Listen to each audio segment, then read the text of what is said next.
tenga su corazón atento a lo que el Señor le va a hablar este día. Yo quiero que lleve su mano en señal de fe a su corazón y diga: Señor, háblame en esta noche. Yo quiero escuchar tu voz. Hoy yo quiero, Señor, que tú reveles a mi corazón las verdades y las cosas que tú quieres que yo sepa. Hoy pongo mi vida, mi corazón y mi mente en tus manos, Señor. Y hoy te pongo, Padre, como algo muy particular en mi vida, para que yo pueda ser hacedor de tu palabra y no oidor olvidadizo, Señor. En el nombre de Jesús, amén. Muy bien. Hoy quiero hablarles de un tema muy interesante. Cuando nosotros, gracias hermano, tenemos la bendición de contar con hijos. Esta es una foto muy antigua, no muy antigua, sino de ayer, de hace algunos años, cuando el hermano Gabriel solo tenía 2 hijos. Después me nacieron unas cuatas, ya tengo 4, se me multiplicó. ¿Quién dice que la bendición de Dios no se multiplica? Sí se multiplica. Pero aquí lo que quiero con esto decirles es que esta es parte de la generación que Dios me permitió tener a mí. Cuando yo acabo de ir a la Ciudad de México, mi papá es de Aguascalientes, límite con Zacatecas, y las personas, mis antiguos vecinos, me vieron, me dicen: oye, te pareces mucho a tu papá. Yo tengo una genética.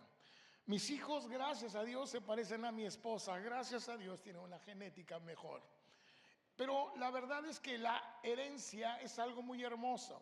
Mis hijos heredaron de su madre, algunos particularmente los chinos, y me preguntan: oye, si usted es lacio, ¿por qué sus hijos son así chinos? Pues por la culpa de la mamá, tiene genes más fuertes. Lo cierto es que Dios nos dio la bendición de dar herencia genética, herencia física. Es innegable que nuestros hijos llevan nuestros genes y que nosotros llevamos los genes de nuestros padres. Es innegable que el temperamento que tuvieron nuestros papás, algunos de nosotros los heredamos y nosotros se los heredamos a nuestros hijos. Pero hoy quiero hablar precisamente de la oportunidad de la herencia. Y el título de esta noche se llama Maldición generacional o elección generacional. ¿Lo puede repetir conmigo? Elección generacional o maldición generacional. Muchas personas han dicho: es que cuando yo estoy con problemas y tengo situaciones, yo tengo un problema porque yo tengo una herencia maldita. Y hasta hay novelas que se llaman Herencia Maldita. Y de pronto nosotros inclusive adoptamos: es que si yo soy borracho, es que si soy grosero, es que si tengo esto, es porque tengo una maldición generacional. Y a veces nos hemos creído muchas de esas cosas que alguien dice, pero que no están literalmente en la Biblia. Y ahora yo quiero hablarles precisamente de esa particularidad. Y yo quiero que veamos, por favor, si me ayudan arriba, maldición generacional o elección generacional. Si me ayudas con la que sigue, por favor. Yo les voy a presentar muy rápidamente algunos ejemplos de los hijos de algunas personas muy famosas en la Biblia. Y usted se diría: bueno, pues si el papá era bueno, el hijo fue bueno. Si el papá destacó, el hijo también destacó. Si el papá fue un hombre de fe, seguramente el hijo fue un hombre de fe. Pero hoy nos vamos a dar cuenta que no siempre es así. Y en esta tabla voy a hablar de algunos personajes importantes y cuál fue la herencia que le dieron a sus hijos y cuál fue la actividad que hicieron sus hijos. Uno piensa que porque viene a la iglesia ya puede ser cristiano. No, nacer en un garage no te hace auto. Nacer en un hospital no te hace doctor. Nacer en una iglesia cristiana no te hace cristiano. Es una elección que tú tienes que hacer. Y cuando nosotros vemos en la Biblia de dónde surge esto de las maldiciones, voy a pedirles, si son tan amables, que pongan Éxodo capítulo 20, versículo 5. Ahorita regresamos a nuestra tabla, pero si tú tienes con qué anotar, anota Éxodo 20, capítulo 5. Y dice: no te inclinarás a ellas Dios les está dando los mandamientos al pueblo de Israel. Le dice que no se inclinen ante las imágenes, ni las honrarás, porque yo soy Jehová tu Dios, fuerte, celoso, que visito la maldad de los padres sobre los hijos, hasta la tercera y cuarta generación de los que me aborrecen. Esa es una palabra que mientras Dios estaba dándole los mandamientos, Moisés escribe y menciona esto: yo soy un Dios celoso que visito la maldad de los padres sobre los hijos hasta la tercera y cuarta generación.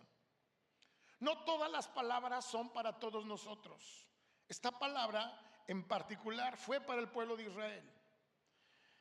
Y la Biblia se repite también en Éxodo 34, versículo 7, donde dice: y guardará misericordia a millares, que perdonan la iniquidad, la rebelión y el pecado, y que de ningún modo tendrá por inocente al malvado, que visita la iniquidad de los padres sobre los hijos y los hijos de los hijos hasta la tercera y cuarta generación.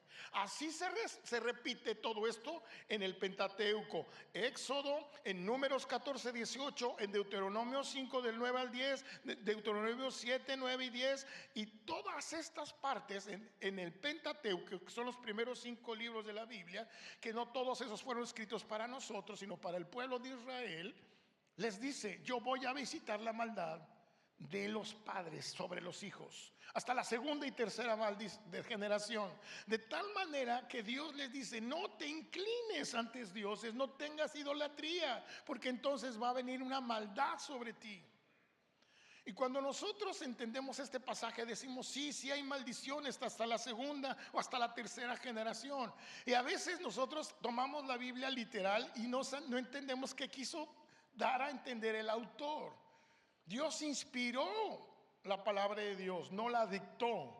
Y la inspiró a algunos hombres que tenían algunas situaciones particulares, como el pueblo de Israel, que adoraba a otros dioses o que hacía cosas. Bueno, Dios le dio este mandamiento y este designio al pueblo de Israel. Fueron 613 mandamientos que Dios le dio al pueblo de Israel. ¿Cuántos? 613.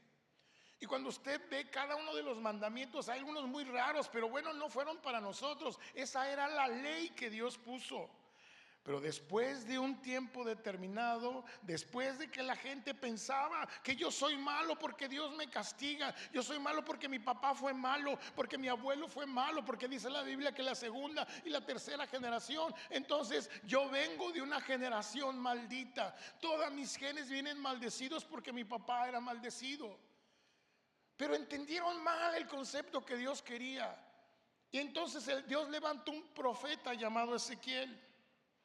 Y miren lo que dice Ezequiel, versículo 18, capítulo 18, versículo 20. Anote Ezequiel 18, 20. Ezequiel fue posterior al Pentateuco.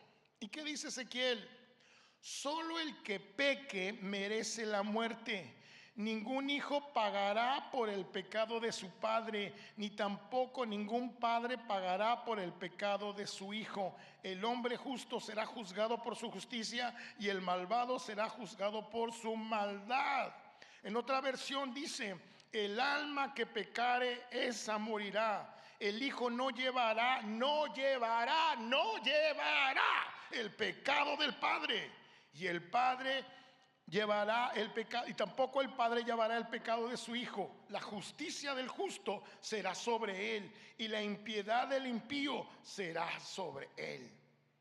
Y cuando entendemos nosotros esta parte, si usted lee un versículo antes, el Señor está explicándoles que la responsabilidad ya no tiene que ver como tu papá o qué hizo tu papá. La responsabilidad es tuya. El hombre que pecare, este morirá. Y Dios lo va a juzgar de acuerdo a sus actos, no a los actos de sus familiares. Y eso pensaban cuando Jesús va caminando junto con sus discípulos y ven a un ciego y le dicen: Señor, ¿quién pecó? ¿Este o sus padres. Todavía la mentalidad judía creía que por pecador te enfermabas, y creía que por el pecado de tus papás también quedabas ciego o quedabas mudo. Y les pregunta: ¿quién pecó, Señor? ¿Este o sus padres? Y Jesús les dijo: ni este ni sus padres, sino Él está así para que la gloria de Dios sea manifiesta en este momento. Y el Señor hizo un milagro tremendo. Eso vuelve a darnos a entender que los pecados de los hijos no son literalmente heredados a sus hijos, ni los de los padres a sus hijos. Ezequiel rompe esa situación que decían: y tu generación será maldita. Escuche esto: Dios no quiere maldecir a nadie. Dios es un Dios bueno, de bondad. Si pensamos en maldecir, es darte o hacerte un mal. Dios es bueno todo el tiempo. Dios no quiere maldecir a nadie. Nosotros mismos, por nuestros propios errores, caemos en maldición. Y la Biblia aquí nos especifica: no serás responsable de lo que haga tu padre. Es que yo soy bien borracho. ¿Por qué eres borracho? Porque mi papá era borracho, mi abuelo era borracho, pues mis hijos eran borrachos. Bueno, pues los hijos tienen una cosa que se llama imitan conductas. Los hijos no obedecen, los hijos imitan. Si usted vio a su papá fumar o chuparle la cola al diablo, como dice el pastor, pues también los hijos agarran y fuman también, porque ven al papá fumando. Si ven al papá tomando, los hijos también dicen: pues si mi papá tomaba, yo también tomo. O cuando ya les dejan tomar, las conductas se imitan.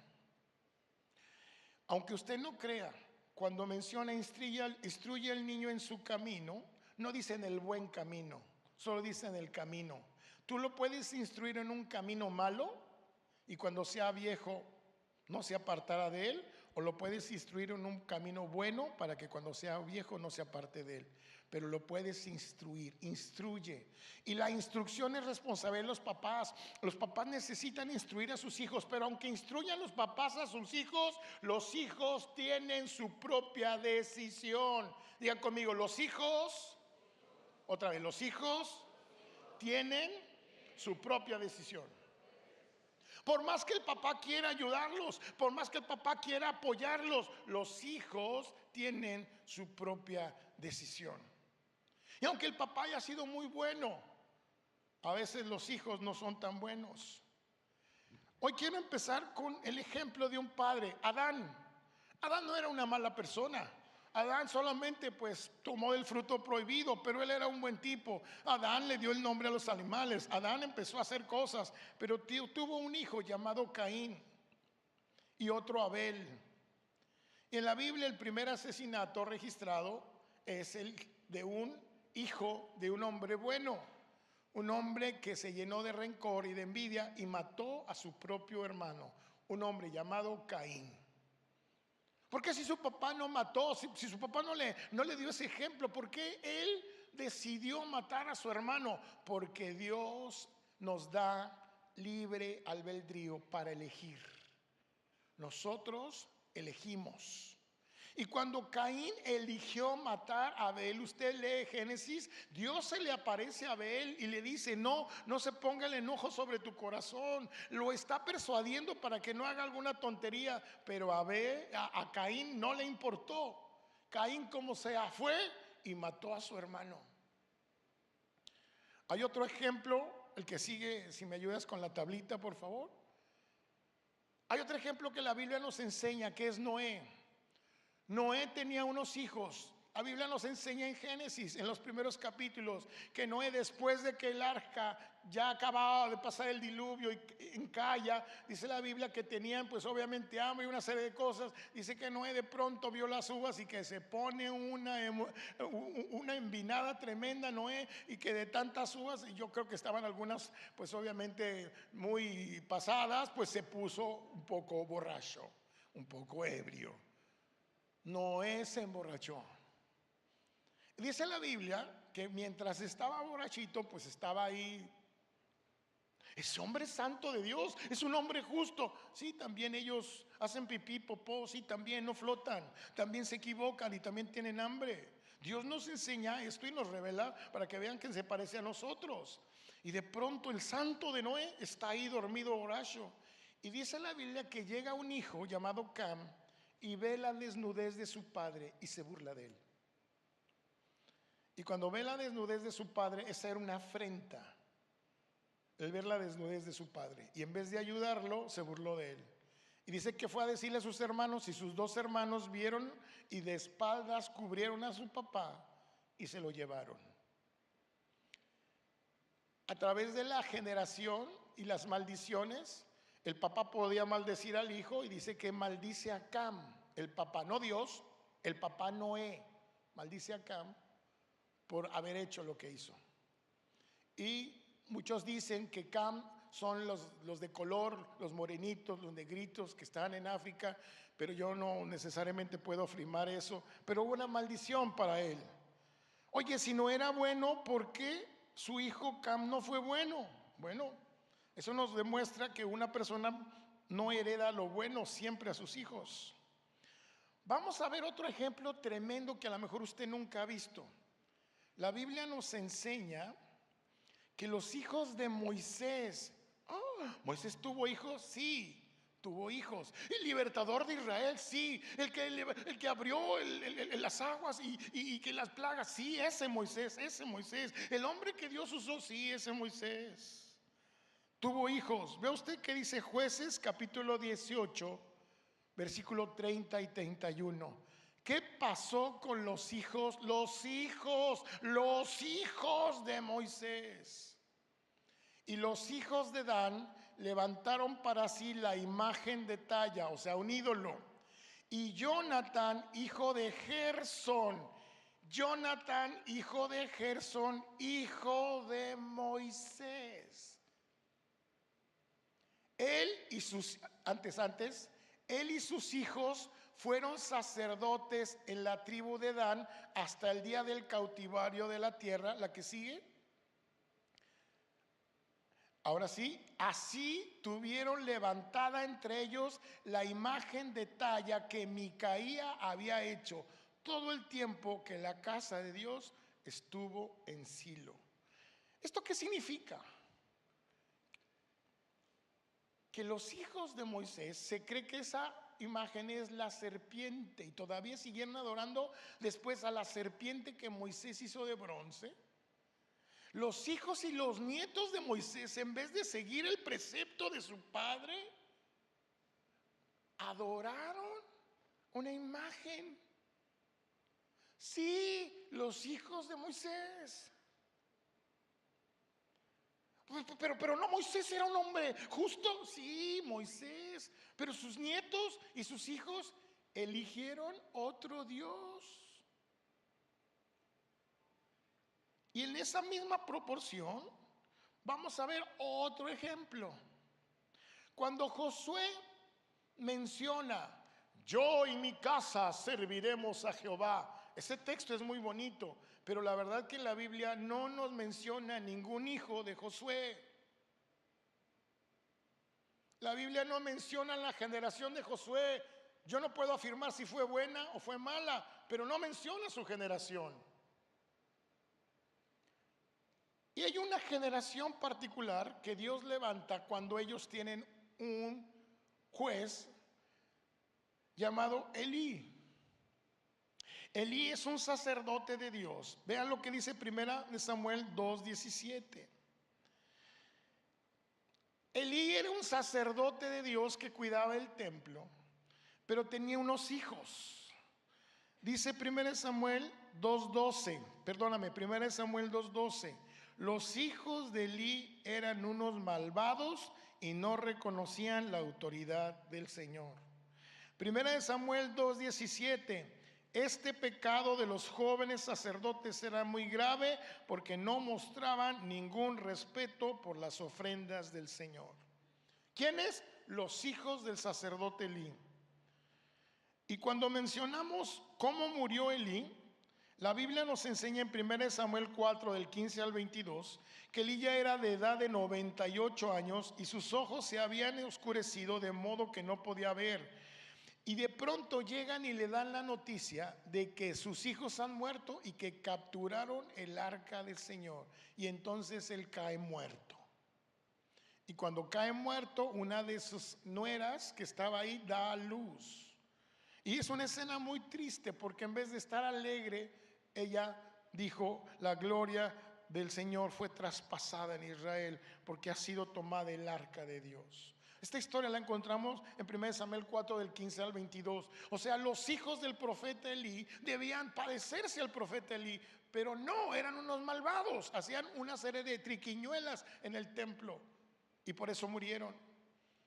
Y hay un profeta que Dios levanta. ¿Se acuerdan de Samuel? Samuel fue un niño que desde pequeño fue entregado al templo. Samuel creció, hizo una escuela de profetas. Samuel fue un hombre próspero en Dios. Era un hombre que proclamó su palabra. Es un hombre que Dios usaba. Pero ¿qué pasó con sus hijos? En 1 de Samuel 8 del 1 al 3 dice: cuando Samuel envejeció, nombró como caudillos a sus hijos para que guiaran al pueblo de Israel. Su primogénito se llamaba Joel y su segundo hijo se llamaba Abías. Los dos eran caudillos de Beerseba, pero no siguieron el ejemplo de su padre, sino que se dejaron llevar por la avaricia, pues aceptaban sobornos y corrompieron la impartición de justicia.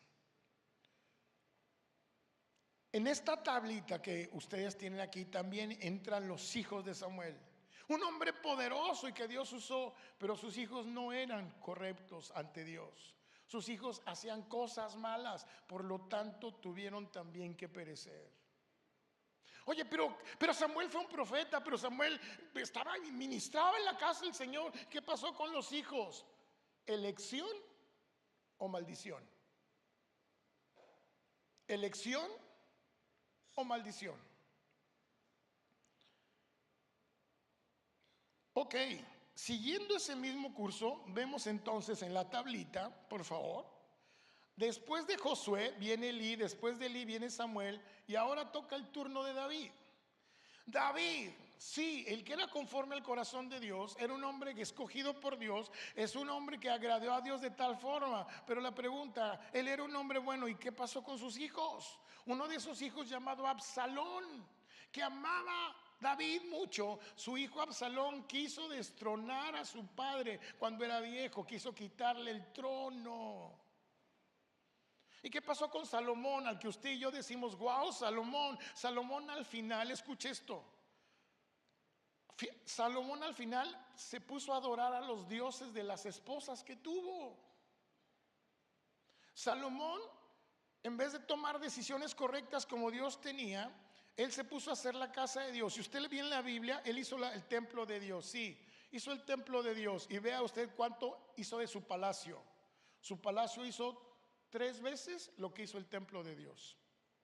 Y hay una cosa que le dijo al pueblo, se llama leva. Le dijo al pueblo: como yo no tengo dinero, ustedes van a dar su trabajo. La leva es: vienen y trabajan en la casa del Señor gratis.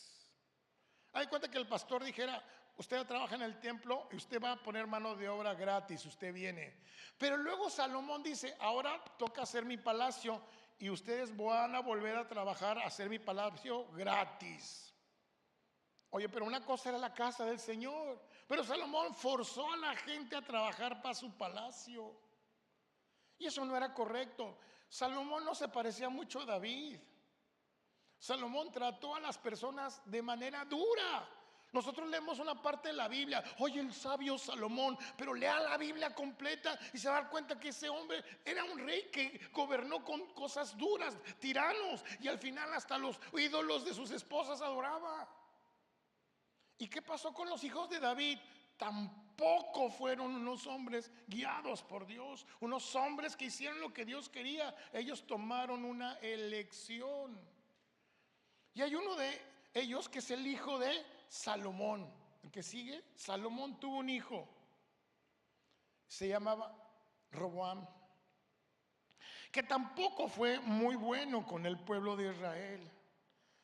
Vea lo que dice, por favor.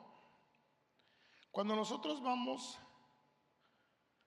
a la palabra de Dios, nos enseña cómo actuaba este hombre. Vea usted, Primera de Reyes capítulo 12, del versículo 25 al 32. Dice, entonces Jeroboam, que era hijo de Salomón, cuando muere Salomón pone a Jeroboam, rectificó la ciudad de Siquem en la ladera del monte Efraín, y ahí se quedó a vivir, aunque luego salió de ahí y reconstruyó Penuel. Pero dentro de sí mismo pensaba, el rey no puede regresar a la casa de David si el pueblo sigue yendo a ofrecer sacrificios al templo del Señor en Jerusalén. Entonces volvieron a someter voluntariamente a Roboam, rey de Judá, y a mí me matarán. Después de reunirse en consejo, Jeroboam mandó hacer 2 becerros de oro y le dijo al pueblo: israelitas, demasiadas veces han sido a Jerusalén, aquí tienen a los dioses de los que sacaron de Egipto. Esta generación, en vez de poder hacer lo correcto, hizo lo malo. Pero vamos a ver qué pasa con Primera de Reyes capítulo 12, del versículo 1 al 14. Acuérdese, el hijo de David es Salomón, el hijo de Salomón es Roboam. Versículo 1 del capítulo que mencioné, capítulo 12, dice: Roboam fue a Siquem porque todo Israel había venido a Siquem para hacerle rey. Y aconteció que cuando lo oyó Jeroboam, hijo de Nabat, que aún estaba en Egipto, a donde había huido de delante del rey Salomón y habitaba en Egipto, enviaron a llevarle vino, pues Jeroboam y toda la congregación de Israel, y hablaron a Roboam diciendo: tu padre, o sea, refiriéndose a Salomón, tu padre agravó nuestro yugo, mas ahora disminuye tú algo de la dura servidumbre de tu padre y del yugo del pesado que puso sobre nosotros, y te serviremos.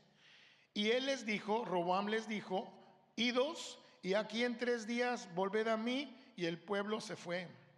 Entonces el rey Roboam pidió consejo a los ancianos que habían estado delante de Salomón su padre cuando vivía, y dijo: ¿cómo aconsejáis vosotros que responda a este pueblo? Y ellos le hablaron diciendo: si tú fueras hoy siervo de este pueblo y les sirvieres, y respondiéndoles buenas palabras les hablares, ellos te servirán para siempre. Pero él dejó el consejo de los ancianos le habían dado, y le pidió consejo a los jóvenes que se habían criado con él y estaban delante de él. Y él les dijo: ¿cómo aconsejaré vosotros que responda a este pueblo que me ha hablado diciendo: disminuye algo del yugo de tu padre que puso sobre nosotros? Entonces los jóvenes que habían criado con él le respondieron diciendo: así hablarás a este pueblo que te ha dicho estas palabras: tu padre agravó nuestro yugo, mas tú disminuyes algo. Así les hablarás: el menor dedo de los míos es el más grueso de los lomos de mi padre.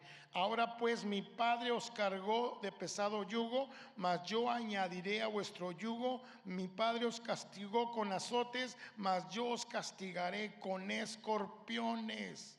Al 3er día Jeroboam con todo el pueblo y Roboam, según el rey le había mandado, diciendo: volved a mí al 3er día. Y el rey respondió al pueblo duramente, dejando el consejo de los ancianos le habían dado, y les habló conforme lo que le habían dicho los jóvenes. Ese es el hijo de Salomón, Roboam. No se parecía nada a David, al misericordioso rey. No se parecía a su papá tampoco. Su papá fue duro, pero él les dijo: los voy a tratar más duro. Gracias a eso, entonces, el reino de Israel que David había unido se dividió en el reino del sur y el reino del norte. Y desde ahí se dividió la capital. Una era Jerusalén y otra era Samaria.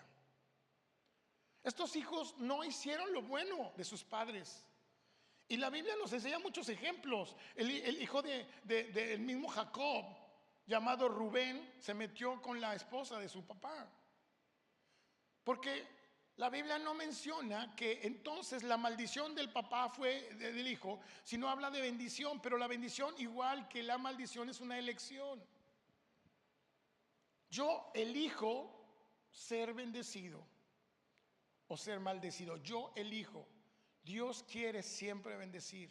Pero ¿sabe qué pasa? Los hijos, en vez de seguir el camino de los padres, eligieron su propio camino. Pero aquí es donde quiero acabar y quiero decirles: no hay ningún hijo de estos grandes hombres que fue tan grande. Pero entonces Cuando todo parece triste, cuando ni Moisés, ni Jacob, ni David tuvieron un buen hijo, entonces aquí viene Dios de dioses y Señor de señores, que manda a su único hijo a la tierra para entender que solo hay uno por el cual doblamos toda rodilla, en el cual es su nombre sobre todo nombre. Ahí entonces nuestra predicación es cristocéntrica. No hay una maldición, porque dice el Señor en Romanos 8, no hay ninguna condenación para los que están en Cristo. Para eso apareció el Hijo de Dios, para romper toda opresión, toda situación. Pero aún así necesitas elegir a Cristo, no es a fuerzas. Jesús vino, murió y resucitó. No te quedes solamente en la cruz. La cruz es una maldición. La bendición es la vida de Jesús. No solo hables de la muerte, habla de la vida de Jesús y habla de la resurrección de Jesús. Y cuando entendemos todo ese proceso, entonces vemos lo que dice Apocalipsis. Por favor, vamos a Apocalipsis 5.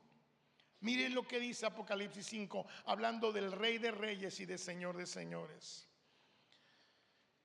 Y vi entonces que él estaba sentado en el trono, tenía en la mano derecha un libro, el cual estaba escrito por detrás y por fuera. El libro estaba sellado con 7 sellos. Vi también a un ángel poderoso a gran voz proclamar: ¿quién es digno de abrir el libro y de quitarle los sellos? Pero no había nadie en el cielo, ni en la tierra, ni debajo de la tierra, que pudiera abrir el libro, ni siquiera mirarlo. Yo lloraba mucho al ver que no había nadie digno de abrir el libro, ni de leerlo, ni de mirarlo. Y uno de los ancianos me dijo: no llores, pues el león de la tribu de Judá, la raíz de David, ha vencido y puede abrir el libro y quitarle sus 7 sellos. En este momento vi un cordero en medio del trono, y de los 4 seres vivientes y en medio de los ancianos estaba de pie, y parecía haber sido inmolado. Tenía 7 cuernos y 7 ojos. Con todos los 7 espíritus de Dios he enviado por toda la tierra. El cordero se acercó al que estaba sentado en el trono, y de su mano derecha tomó el libro. Tan pronto como lo tomó, los 4 seres vivientes y los 24 ancianos se arrodillaron ante el cordero, todos llenos de arpas y también copas de oro llenas de incienso, que son las oraciones de los santos. Y estaba un cántico nuevo que decía: digno eres de tomar el libro y de abrir sus sellos, porque fuiste inmolado, con tu sangre dimiste para Dios gente de toda la raza, lengua y pueblo y nación. Para nuestro Dios nos hiciste reyes y sacerdotes, y reinaremos sobre la tierra. Miré ahí entonces, y alrededor del trono había una voz de muchos ángeles, de los seres vivientes y los ancianos. Era una multitud incontable, miradas de ellos, millones, miriadas y miriadas de ellos, a grandes voz decían: digno es el cordero inmolado, que recibe el poder y las riquezas, la sabiduría y la fortaleza, la honra y la gloria y la alabanza. Entonces oí todo lo creado en el cielo y en la tierra y debajo de la tierra y en el mar y todo lo que hay en ellos, decían: al que está sentado en el trono del cordero sea la gloria, dadas las alabanzas, la honra, la gloria y el poder por los siglos de los siglos. Hermano, Jesús vino a la tierra mandado por su Padre. Se humilló estando en el cielo, se humilló, pero obedeció, eligió obedecer a su Padre. Muchas gentes pudieron elegir correctamente, pero no eligieron correctamente. Los hijos de Moisés, los hijos de David, los hijos de Salomón no eligieron correctamente, pero para esto apareció el Hijo de Dios. Y en la Biblia nos revela el único que es digno, el único que es digno de poder hacer las cosas, porque fue obediente. Su obediencia fue hasta la muerte, y muerte de cruz, y fue la más tal vez difícil en ese momento, pero por eso el Señor lo glorificó, porque el Señor obedeció a su Padre. Hasta el final le dijo: Padre, en tus manos encomiendo mi espíritu. ¿Sabe qué significa eso? Padre, en tus manos encomiendo mi espíritu significa: Padre, abraza mi vida, abrázame. Yo voy a morir, pero tú abrázame, porque Dios nunca lo desamparó. Nunca nos desampara, nunca nos deja. ¿Y sabe qué? Cuando uno toma esa situación, Jesús sabía que iba a morir. Dijo, no me toman mi vida, yo la doy. Porque Él sabía la obediencia, sabía qué tenía que hacer. Ese Jesús al cual tú y yo le cantamos, Él es el único digno. Porque todos se equivocaron, porque los hijos de Moisés, los hijos de David no fueron suficientes. Los hijos del profeta Samuel, los hijos del profeta Elí no fueron suficientes. Pero el Hijo del Padre, el Jesucristo al cual tú y yo alabamos, Él es digno de gloria, honra, poder, sabiduría por los siglos. Ahora yo quiero que tú entiendas que para esto apareció el Hijo de Dios, para darnos libertad. No es herencia. Nadie te heredó una maldición. Dios no te va a juzgar por los pecados de tu padre. Te va a juzgar por lo que tú decidas. Por lo que tú decidas. Es tu elección. Es tu elección. Así es que hoy te invito, elige por lo correcto. Elige por el único que es digno de glorificar, que es el Señor. Hagamos lo bueno. No pensemos, es que yo soy así porque mi abuelo un día y es que yo me acuerdo. No busques, la Biblia dice, no voy. El hombre que picare, este morirá. No voy a maldecir a los hijos por los pecados de los padres. Ahí está en la Biblia.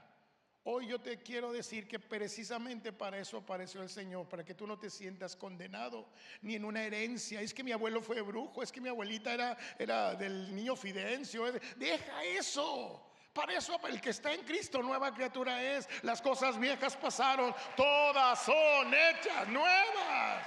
Amén. Yo y tú somos libres de maldición y de condena. ¿Sabe por qué? Porque tenemos a Cristo en nuestras vidas. Y donde está Cristo podemos tener libertad. Y hoy no nos sintamos condenados, porque no hay ninguna condenación para los que están en Cristo, de acuerdo a Romanos 8, capítulo 1.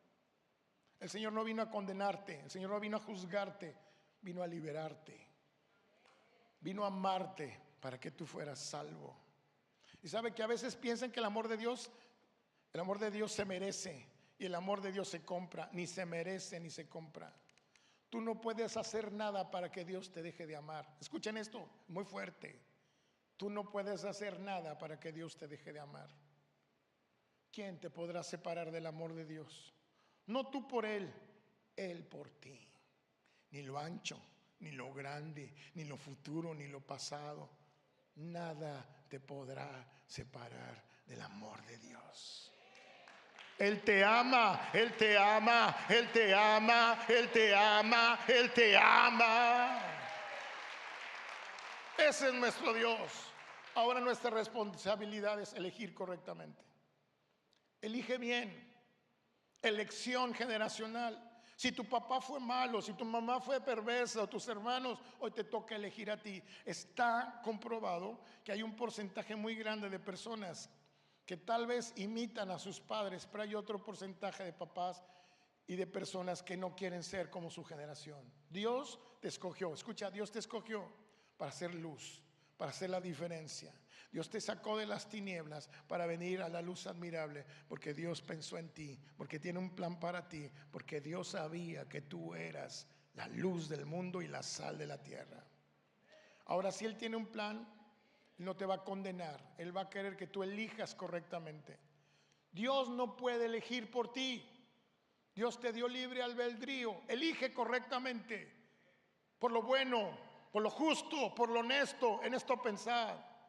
Dios no te quiere como robot, manipular tu vida, manipulando tu mente, tus acciones. Dios te quiere libre, pero quiere que decidas bien. Elección generacional. Yo elijo seguir a Cristo.